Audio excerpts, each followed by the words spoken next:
What's a schwa? It's the most common English vowel. What letter is it? It doesn't really have a letter. What does it sound like? It sounds like a quick uh. It's an unclear sound, almost not a sound.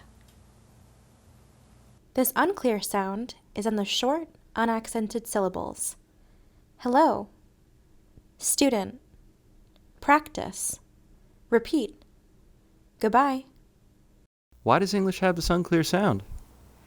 Well, it's easier to say it quickly, and it contrasts with the long, clear sound of accented syllables. This gives English its rhythm.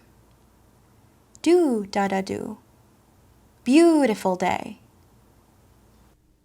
A in man becomes mun in human. We're all human. I in mit becomes mut in limit. What's the speed limit?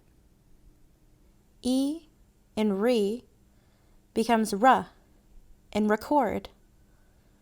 Record your voice. But how do you know when to pronounce this schwa sound? In most dictionaries, you'll see this symbol. Alive. Beautiful. Remember that the schwa is only in short, unaccented syllables. Once you learn the schwa, you'll sound more like a native speaker. You'll find your rhythm. Check out our lesson on English rhythm, and you'll see what I mean. Thanks for watching. Check out more videos to continue your practice.